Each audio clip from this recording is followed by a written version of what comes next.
ನಾವು ಮರುಭೂಮಿಲೆಲ್ಲ ಹೊಂಟೆ ನೋಡ್ತೀವಿ. ಇದೇನು ಮರಳು ಗಾಡಿಯಲ್ಲ, ಇದು ಮಂತ್ರಾಲಯ. ಅದು ಹೊಂಟೆ ಇದೆ.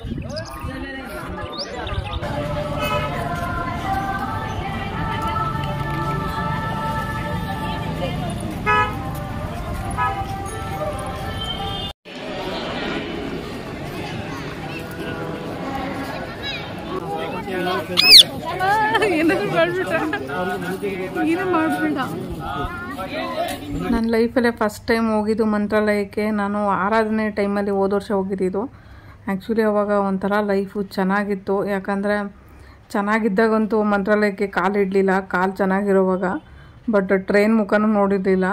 ಫಸ್ಟ್ ಟೈಮ್ ಮಂತ್ರಾಲಯಕ್ಕೆ ಫಸ್ಟು ಟ್ರೈನ್ ಜರ್ನಿ ಆಗಿದ್ದೇನೆ ನನ್ನ ಮಗನ ಜೊತೆ. ಫಸ್ಟು ಮಂತ್ರಾಲಯಕ್ಕೆ ಹೋಗಿದ್ದಕ್ಕೆ ಎಷ್ಟು ಖುಷಿ ಆಯಿತು ಅಂದರೆ, ಏನೋ ಒಂದು ಗಿಳಿ ಪಂಜರದಲ್ಲಿ ಇದ್ದಾಗ ಹೆಂಗಿರುತ್ತೆ, ಹೊರಗಡೆ ಬಿಟ್ಟಾಗ ಹೆಂಗೆ ಇರುತ್ತಲ್ಲ, ಸೊ ಆ ಫೀಲಿಂಗ್ ನನಗಾಗಿದ್ದು ನನ್ನ ಮಗನ ಜೊತೆ ಹೋದಾಗ. ಇದು ನಾನು ಮಂತ್ರಾಲಯಕ್ಕೆ ಸೆಕೆಂಡ್ ಟೈಮ್ ಹೋಗಿದ್ದು. ಸೊ ನೈಟ್ ಟೈಮ್ ಎಷ್ಟು ಚೆನ್ನಾಗಿ ಕಾಣಿಸುತ್ತೆ ದೇವಸ್ಥಾನ ಅಂದರೆ, ನಿಜವಾಗ್ಲೂ ಮಂತ್ರಾಲಯಕ್ಕೆ ಹೋದರೆ ನಿಜವಾಗ್ಲೂ ಒಳ್ಳೆಯದಾಗುತ್ತೆ. ಒಂದು ರಾಯರನ್ನು ನಂಬಿದರೆ ಜೀವನದಲ್ಲಿ ಏನು ಬೇಕಾದ್ರೂ ಪವಾಡ ಆಗುತ್ತೆ, ಮತ್ತು ಏನು ಬೇಕಾದ್ರೂ ಚೇಂಜಸ್ಸು ಬದಲಾವಣೆಗಳಂತೂ ನಿಜವಾಗ್ಲೂ ಆಗುತ್ತೆ. ಫಸ್ಟ್ ಟೈಮ್ ಹೋದಾಗ ಪೂರ್ವಿನ ಕರ್ಕೊಂಡು ಹೋಗಿದ್ದೆ. ಬಟ್ ಸೆಕೆಂಡ್ ಟೈಮ್ ಹೋದಾಗ ಹೊಸ ವರ್ಷ ನಿಯರ್ ಅಂತ ಅನಿಸುತ್ತೆ, 31/1/2 ಅನ್ಕೋತೀನಿ ಆ ಡೇಟು. ಆ ಟೈಮಲ್ಲಿ ಹೋಗಿದ್ದಿದ್ದು. ಬಟ್ ನಿಜವಾಗ್ಲೂ ಒಂದು ಇದರಲ್ಲಿ ಹೇಳಬೇಕು ಅಂದರೆ, ನನ್ನ ಲೈಫ್ ಇಷ್ಟು ಬದಲಾವಣೆ ಆಗೋದಕ್ಕೆ ರಾಯರೇ ಕಾರಣ.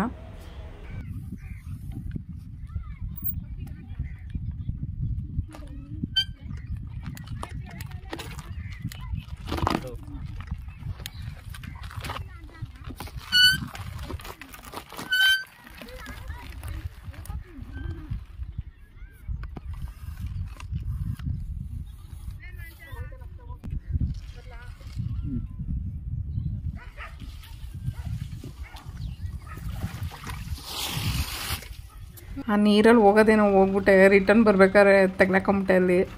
ಆಮೇಲೆ ಯಾರೋ ಒಬ್ಬರು ಬಂದು ಎಲ್ಪ್ ಮಾಡಿದರು ನನಗೆ. ಈ ಗಾಡಿದು ಫಾಲ್ಟ್ ಏನು ಅಂತ ಹೇಳಿದ್ರೆ, ತೇವ ಇರೋತಾವು, ಮರಳಿರೋತಾವು, ಈ ಗಾಡಿ ಹೋಗಲ್ಲ ಸ್ಪೀಡಾಗಿ.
ಬಿಸಿ ಆಯ್ತಾ?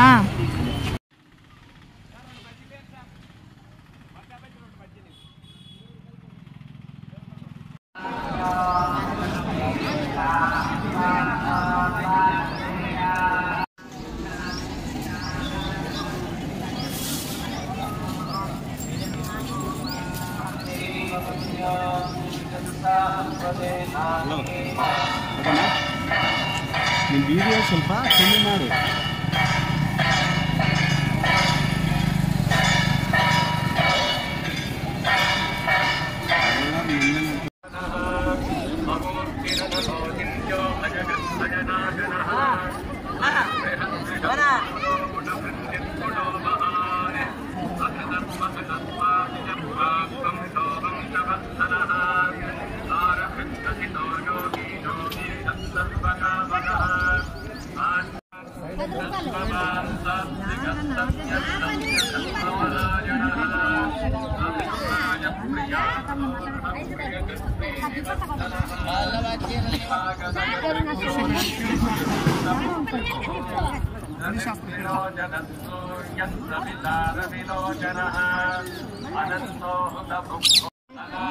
ನಾನು ಹೋಗಿಲ್ಲ.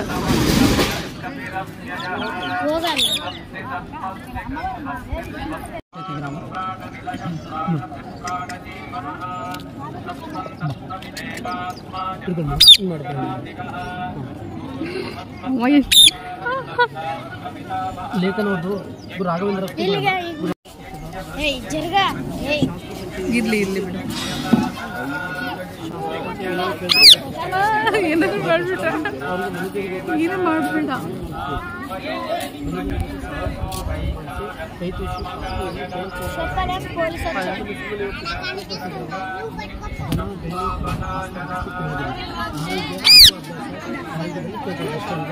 Hi madam.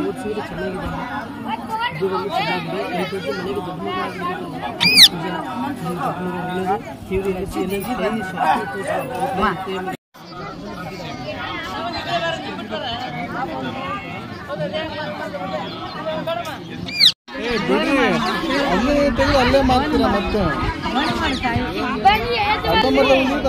ಮತ್ತೆ ಮಾಡ್ತಿರೋದು. ನಾವು ಮರುಗು ಮೇಲೆಲ್ಲ ಹೊಂಟ ನೋಡ್ತೀವಿ. ಇದೇನು ಮರಳು ಗಾಡಿಯಲ್ಲೆಲ್ಲ ಇದು ಮಂತ್ರಾಲಯ, ಅದು ಒಂದು ಸೈಡ್.